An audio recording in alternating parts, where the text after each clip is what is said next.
Welcome to everyone. We have a few people here. We have a guy, at least one of them, and that makes me happy. We have a doctor. So please, everyone, just like drop your questions. But I'll start out.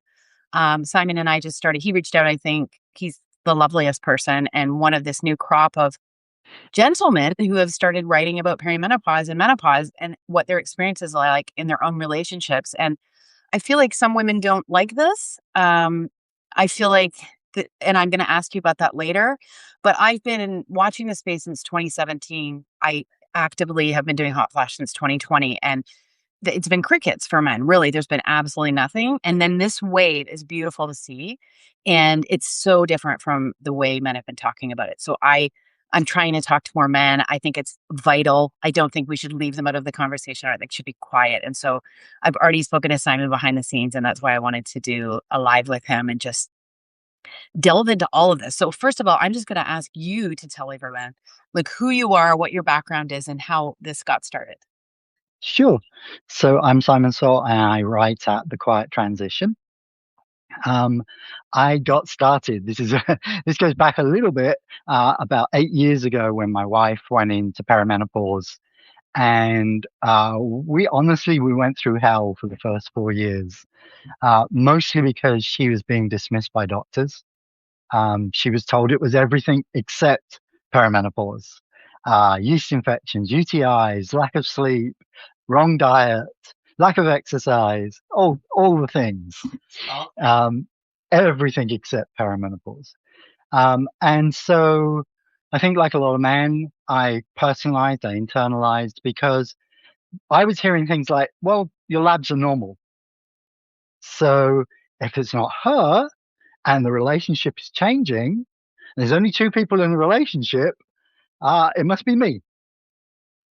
So I'm either not doing what I'm doing, not saying what I'm saying, things that are wrong, and I need to fix that because that's what men do.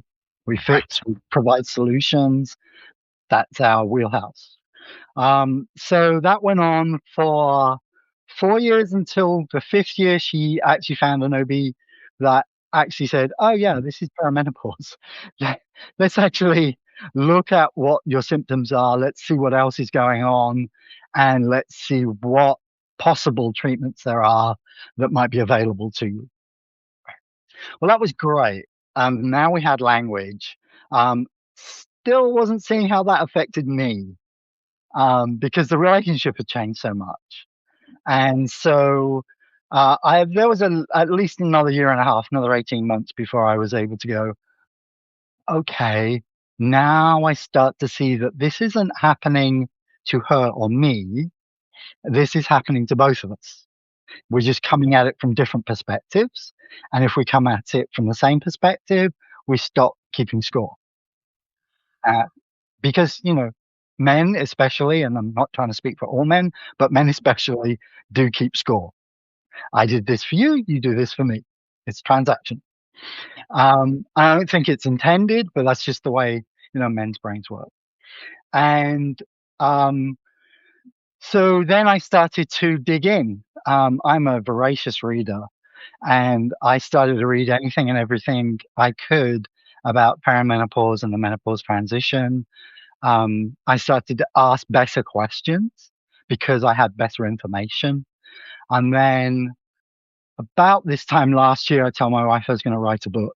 I've written 3 books before on marketing, but so I understood the mechanism of writing a book.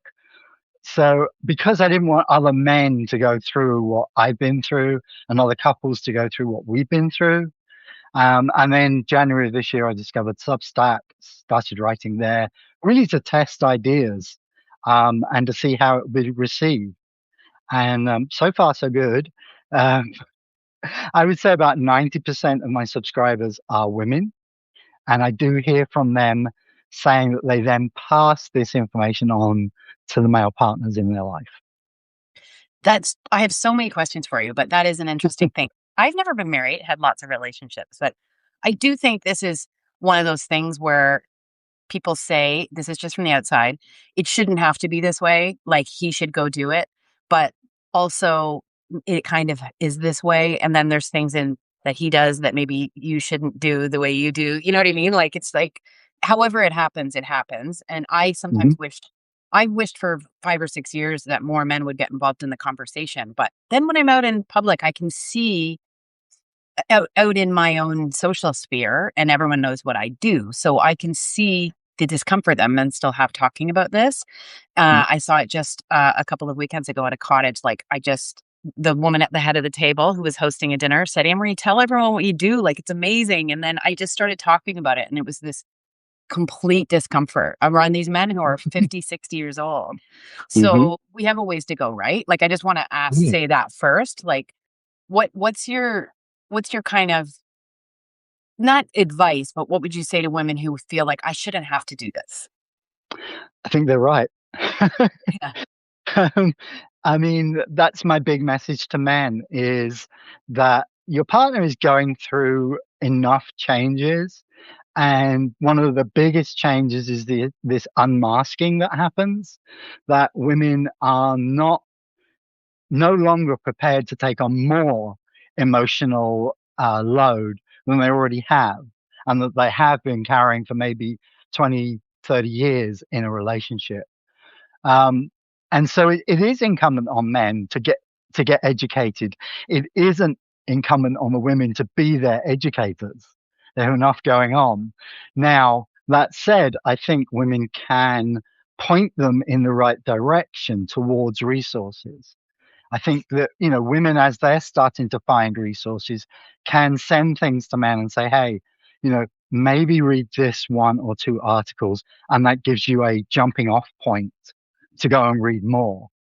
But I absolutely hear what you're saying in terms of discomfort. I absolutely men are very uncomfortable when it comes to anything to do with women's health, not just the menopause transition. I think anything to do, from uh, early stage puberty through pregnancy, through perimenopause and postmenopause, men have been taught that's a woman's issue. That's not something you need to be aware of. That's something that women deal with. I feel And, like the exception to that rule, if I could jump in, is because I've dated and I've had so many boyfriends, men with sisters, like more than one sister. right. They're very Mhm. different. They're very cool about it. So that's just something that's my N of one observation. Yeah, Like, no, I think they're exposed to the right. And, wonderful in my conversations I've been having with some women who are educating their sons as young as 6 on what is happening to mom and what is mom going through and what do women go through. And I think that's where it really starts is, if we can start educating the next generation as well as this generation, I think lives get better. yeah, well, my nephew knows all about it. He's been talking to me about it since he was about 4. Okay, so let's go back to your relationship. Mhm. How was it? And then how did it start to transform from your perspective? So we had a very close, loving relationship. We had been together at that time, let's think 8 years. So we had been together about 5 or 6 years at that point. Um, and we had done a lot, we'd started along as a long distance relationship. So we had done a lot of work to maintain our relationship over an 18-month period before we actually moved in together. So we were very close. And the biggest change that I noticed was the distance that started to form, a lack of intimacy. And I'm not just talking about physical intimacy, I'm talking about emotional intimacy. As my wife started to pull away because of what she was dealing with. She didn't know what she was dealing with. She did know there were things changing within her body and mentally. There were things changing. And she didn't know what she was dealing with. She didn't want to then have to deal with also maintaining a relationship that I was making demands on her. Um, Demands is perhaps a strong word, but expectations of what you've got within a relationship, um, of that two-way street. And, obviously physical intimacy becomes more difficult. becomes painful. It becomes there's less desire, libido drops, and so I think all of those changes started to make me wonder what's going on. And like I said, we didn't know what was going on, either of us. So there's a lot of confusion, a lot of miscommunication, a lot of misunderstanding. And I think when that miscommunication happens, um, it's natural for human beings to fill in the gaps with stories. We tell ourselves stories of what we believe is happening. And I definitely was doing that. I definitely was telling stories, fortune telling and projecting what I thought was going on in our relationship. And at some point, as it went on, as years went on with this, because, as you know, and I'm sure as the women know that are watching this, not a lot of men always know, perimenopause isn't over and done with in a week. This is something that's 4, 10, 12 years. And so this change is ongoing. And because it's ongoing, it's hard to keep up if you don't know what's happening. So you So continue to tell those stories. what kind of stories were you telling?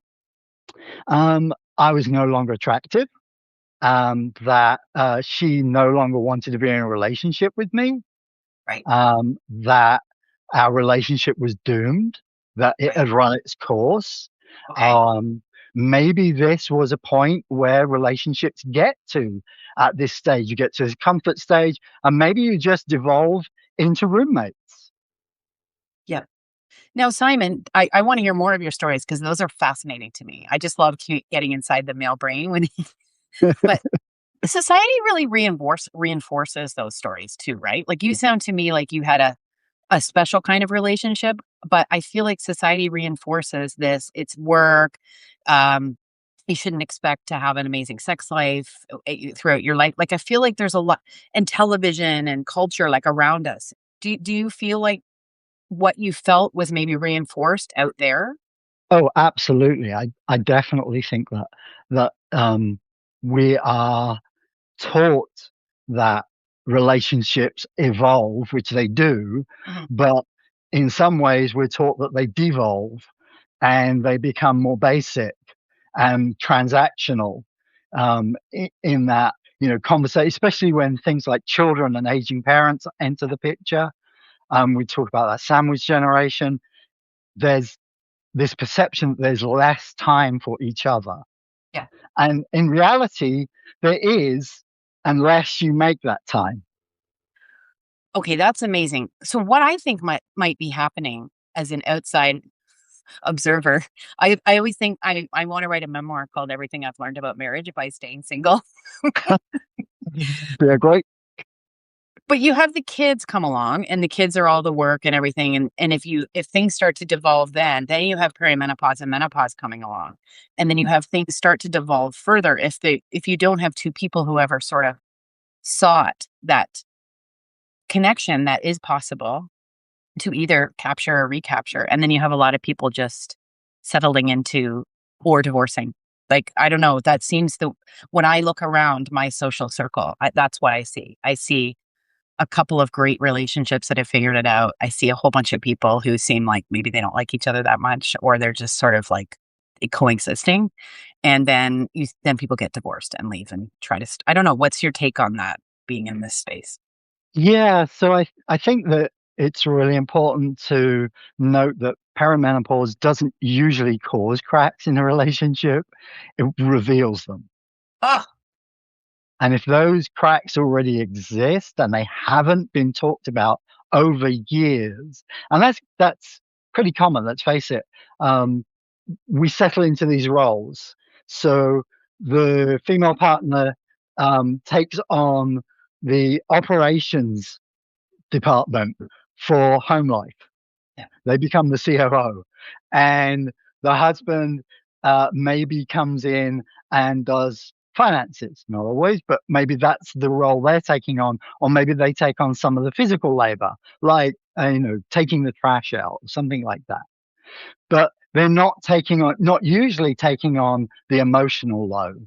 which is where women seem to be pushed, not just by their partner, but by society. This is the expectation that they're put on them. You will be the homemaker. And being a homemaker means keeping the kids' doctor's appointments in line, keeping everybody else's schedule in line, um, meal planning, um, all of these other things that go into operating a home life. And I think that society is pushing women that way. That's what we're educated to do. Men are centered, women are taught to orbit them. And so it's not that surprising when we reach this point of unmasking that women are like, yeah, no, I've been doing this for 20, 30 years. I'm not doing it anymore. Somebody else needs to pick this up. And you're not incapable. You can meal prep. You can plan um, the meals for a week. You can go grocery shopping. I mean, I've had that conversation with men who say, but I help. I go grocery shopping. I go every week and I do the grocery shopping. And my question to them is, did you check the pantry? Did you check the refrigerator? Did you check the laundry room? Yeah. For all the other things that you might run out of, did you write the list that you took to the grocery store? Yeah. Did you Because phone that's your where wife from the grocery store? yeah, absolutely. Now, I will admit, hands up, I do all those things for grocery shopping, but I still phone my wife from the grocery store Nice. on occasion to say, which one is it that we have? Yeah, like you're allowed. I have a friend who just stopped cooking. She just said Yeah, when kids they were I think early teens, she was so sick of it. She said, I'm not making dinner anymore. And her husband learned to cook and her kids learned to cook. And she's not someone I would expect it from, like, and I know it has to do with this transition. So I think I want to talk about the unmasking, but like we both hold the responsibility for readjusting the relationship in this time. But it's such a slippery terrain when this starts happening. When your partner starts shifting, the stories that you were telling are the stories that we all tell each other when our partner's going through something, even grieving the loss of a parent or a loss of a job. You can't help those thoughts from coming in your brain. So I think that's a really important point. And I just love that you took that out of your head and showed it to us because it's beautiful. But the unmasking that your wife went through, like, what sort of other things did you have to adjust to um, that she was experiencing the shift? Because I know personally, there's so many things. It's like almost every other day, once you get through menopause, you're like, oh, I don't like that actually. Why have yeah. I been doing that? That person bothers me. I'm not going to spend time with them anymore. That habit is annoying and I need, and finding your voice to say it. So just how did that work for you guys when the unmasking was happening over that time? So, yeah, I mean, I can give you a very small example, but one that actually helped focus me was I really enjoy eating yogurt. And apparently, the noise of scraping the bottom of the yogurt tub was insanely annoying. And I was told this. Do you have to scrape it like that? Right. Right. And that was like, but I'm just eating. It's like, how else would I get the yogurt out of the tub if I Yeah. didn't scrape the. And so that started to make me realize that there were bigger things. That was one tiny little thing. And if one tiny little thing that I do is annoying, what else is happening? Okay. Okay. Because, something that small is annoying, then there must be other things that are annoying. And that's something we need to have a conversation about. Now, we did not have those conversations for the first 5 years of perimenopause. We weren't communicating about it. We were just existing. And like I said, that's where I was telling myself stories about the relationship was breaking down, that this was the end of it, that maybe we were just going to be roommates for the rest of our lives. Um, and I freely admit, I was very fortunate, and I've been very fortunate throughout my adult life. I've spent a lot of time in therapy. And so I had a very good therapist to talk to and to talk things through and what I was experiencing. And, that's always my recommendation that everybody be in therapy. But that if I hadn't had that and if I was coping with it on my own, I think I would have spiraled a lot more in terms of telling those stories and not communicating. And I think that's part of that unmasking is where, um, I had a conversation a few months ago with Dr. Heather England, who's a sexologist, and we talked about responsive and spontaneous desire and the shift that women experience as part of this unmasking. And that's a big hit to men's egos. Oh, this is So fascinating, Simon. Okay, go men, on. women move away from spontaneous desire to responsive desire. And men who have been in a relationship where their partner was spontaneous and occasionally they were spontaneous. And so it was maybe an equal or slightly biased one way or the other. And now they've got to do all the work. And that can make them feel undesired Okay. because it's like, well, you don't want me anymore. So that was another big part of that unmasking is it's not just not putting up with things. This is the biological changes that are happening within a woman and the physiological changes that are happening as part of that unmasking. Yeah.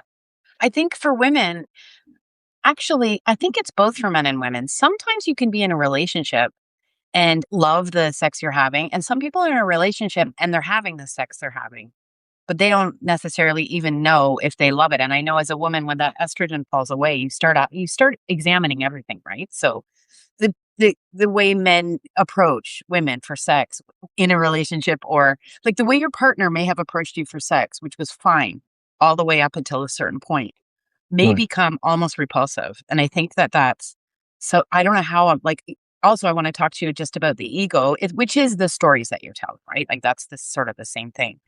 But like how that's like that must be devastating when you feel someone kind of recoil.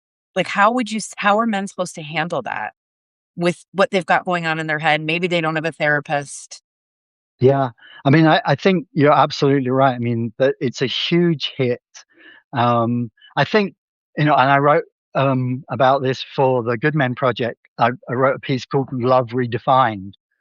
And I think part of this is renegotiation that the couples have to do is renegotiate their intimacy, both physical and emotional.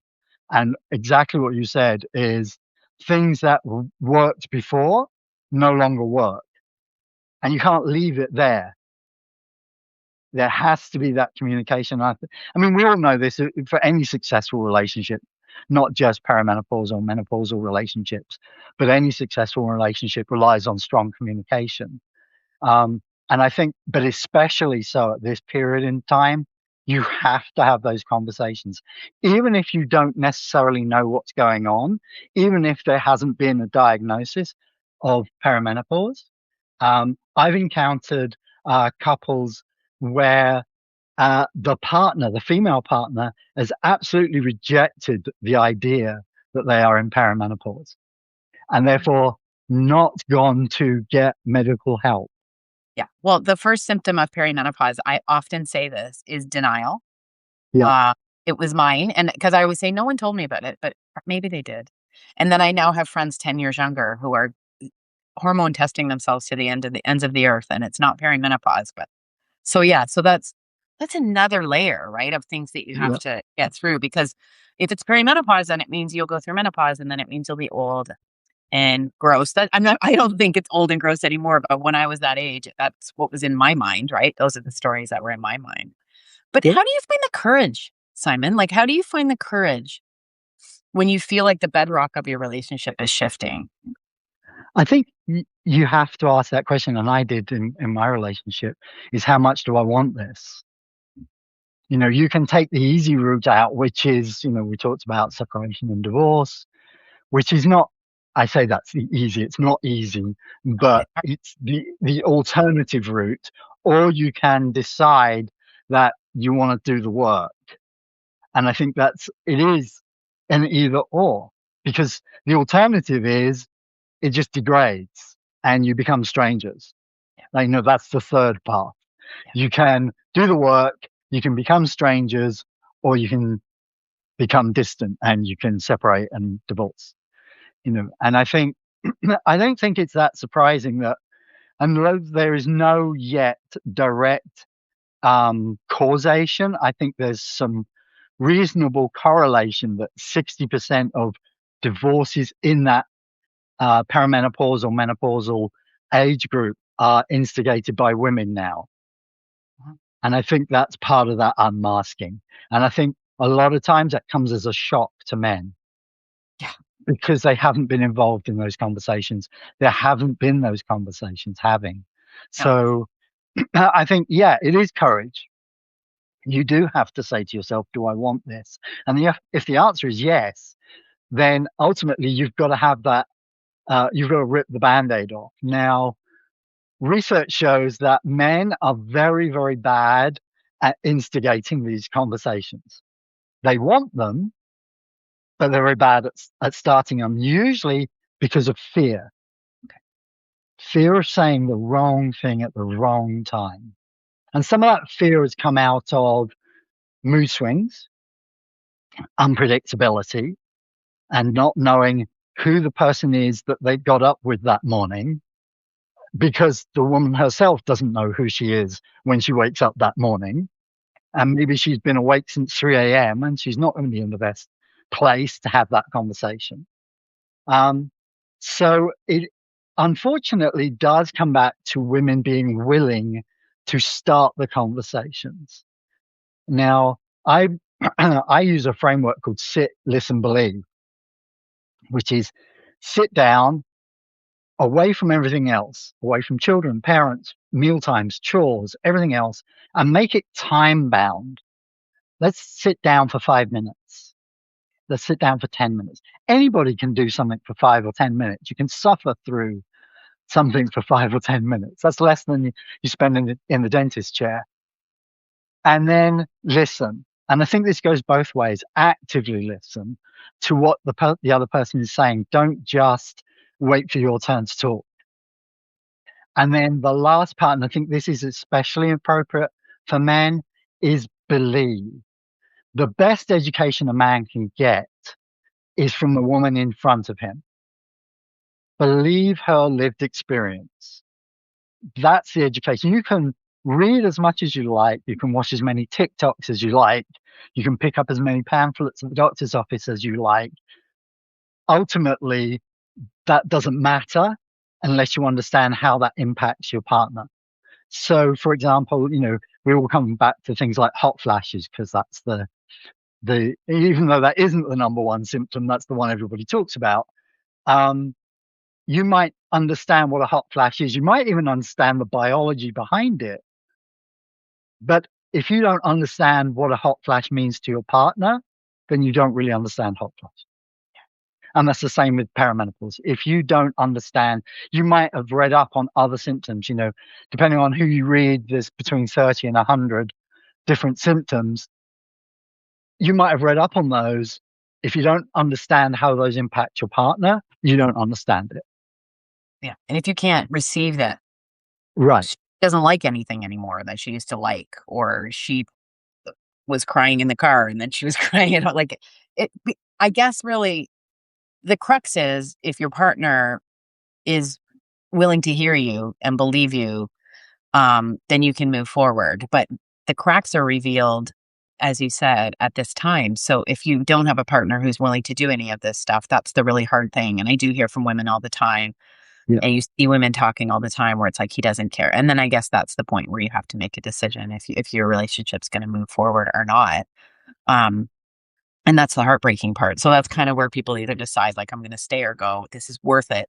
Let's face it, a lot of people got married not like you and your wife, Simon. Like a lot of people got married because it was a convenient time to get married and they were with Mhm. people at the time. So that's also a big part of this, I think, is that people are figuring this out because we were all expected to get married. Oh, yeah, absolutely, especially for the age group that we're looking at, you know? I think it's less I would like to think it's less true of millennials who are now approaching or in early stage perimenopause. Um, but I think certainly for the age group that we're, tend to be focused on, that 45 to 64-year-old age group. I think that's absolutely true, and I think that's part of the cracks that get revealed. And then it's a decision of how big are the cracks, how many are there, and do we want to fix them? To the cracks, how many are there, and do we want to fix them? And can they be fixed? Yes. Because ultimately, yeah, I never knew marriage therapists would recommend that you get divorced. That was funny to me. Yeah, like, it's not funny, but I've had some friends who are like, they said, yeah, this can't be fixed. They're doing that now. Yeah, some things are broken, Yeah, yeah. um, and that's where they're at. Yeah. So as you started to sit and listen and believe, and you started to work through this, how did it start to feel better for both of you?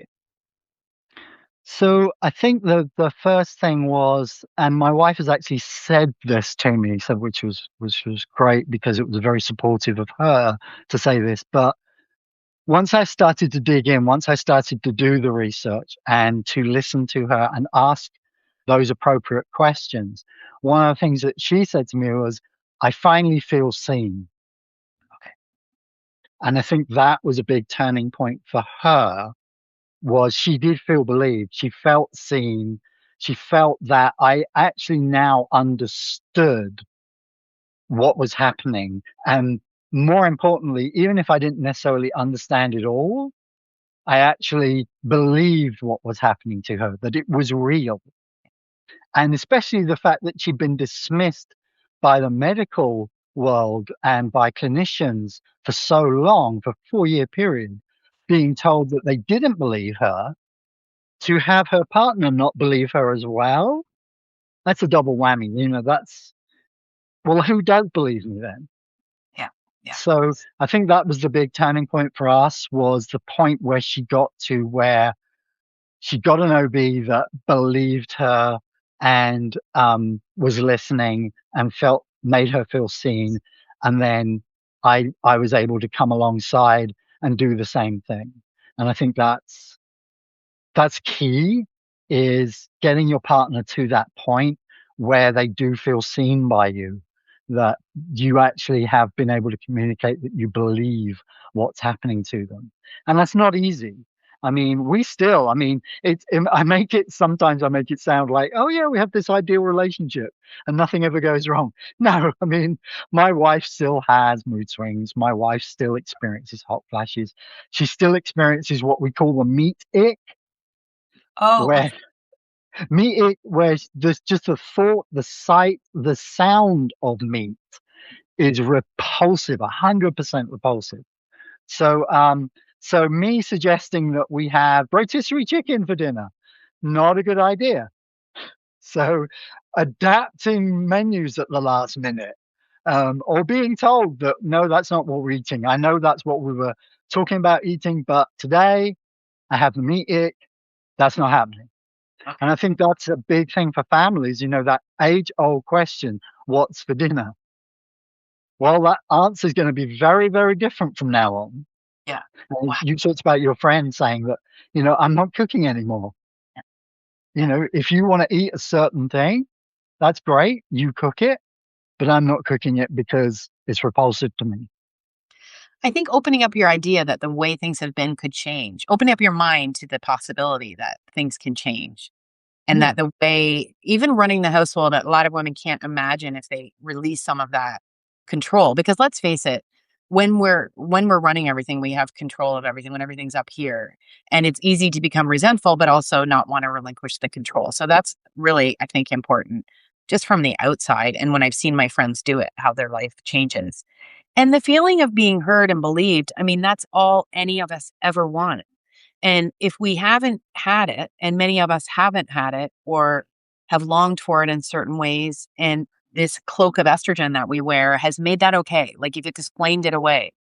But Mhm. just knowing that we all want that. When someone just listens to you and accepts what you say, it's literally the most beautiful feeling, and it's one of the most beautiful feelings. So for all of us, men and women.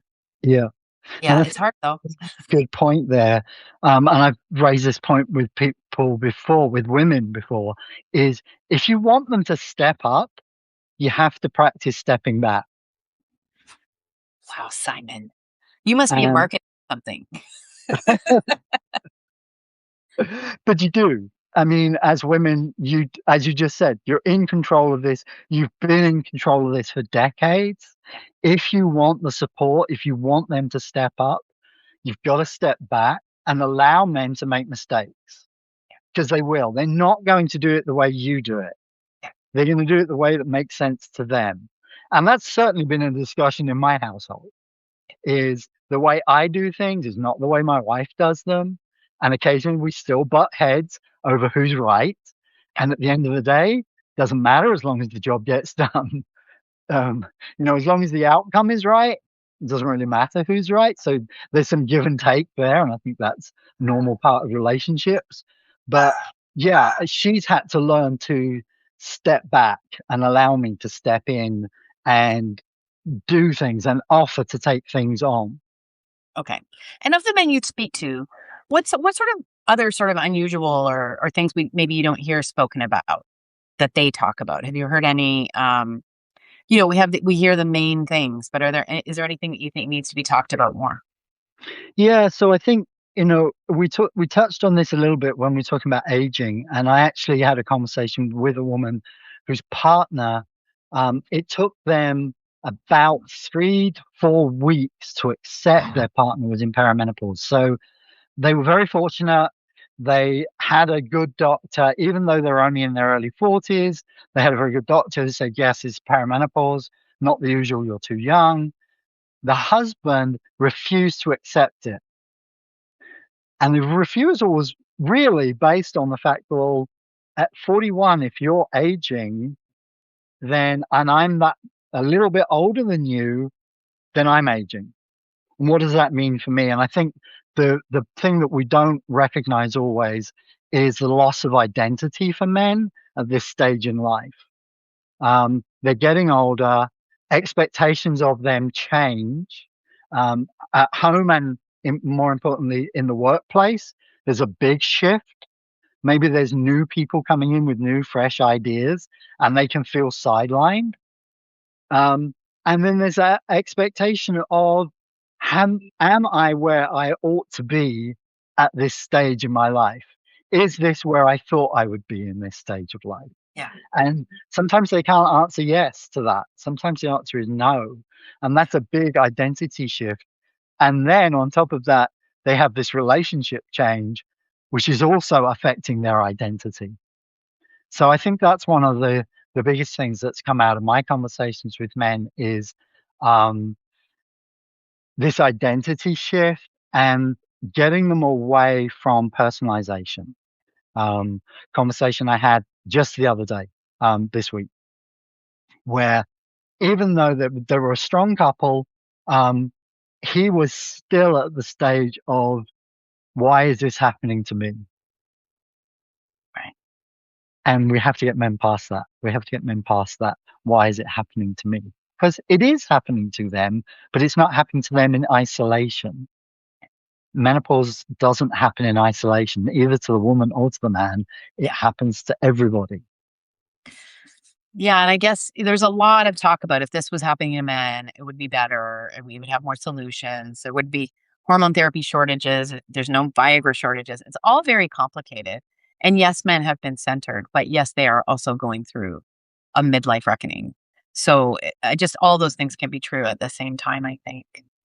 Yeah, absolutely. No, and I absolutely agree. And I do continue to agree with people that there is woefully low amounts of research being done on women's health generally. Yeah. Um, I do think and maybe this is because I'm in the bubble of menopause, but I do see a lot more research coming out on a weekly basis on the impacts, the health impacts, the sociological impacts of the menopause transition on women and their lives. So I think that's hopeful. I mean, I do feel hopeful. Most of it is, as you know, is coming out of Europe. Um, and that's where we're seeing a lot of the landmark changes that are happening in society. But I'm hopeful. Okay, so wrapping up, you are doing your thing, and I'm noticing other men doing their thing. There's a book written by a man and a woman out of Australia called "Don't Be a Dick." Have you heard of it? Which I Yeah. love. Don't be a dick. That's like I'm really happy and I'm excited your book is coming. The only book I ever found was like what's happening to my wife, and it's got a guy going like this on the cover. Is some self-published book from years ago. But what are you thinking about, some of the guys who've gone viral? You know, like there's a guy who talks about manifestation, and he's beautifully speaks about what women are going through. There's the fellow that's gone viral with the signs talking about what women have gone through. There's Oh a yeah. trainer from Australia who's absolutely hilarious about his partner's trainer. I should have the names of these people, but I can't remember them. Anyway, what do you like about it? How do you feel about it? Do you like the tone? Yeah, how do you feel about all of it? Um, I think that some of the humor is good because it's a pressure valve. It releases a pressure valve. I'm cautious with it. I don't use a lot of humor in mine unless it's self-deprecating because I've made a lot of mistakes because it can minimize the female experience, and I think we have to be very very careful of that. That said, there is another book written by Joe Warner, "Burning Up, Frozen Out," which came out this year.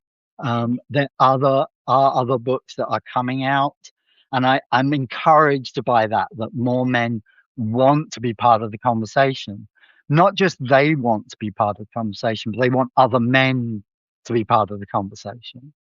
And I think it's important. And what part of what I write for is not just the home relationship, but the whole relationship. So every man knows a woman in perimenopause or the menopause transition. Every man knows one woman. Either they're partnered, they're in a family relationship, or they're in a work relationship.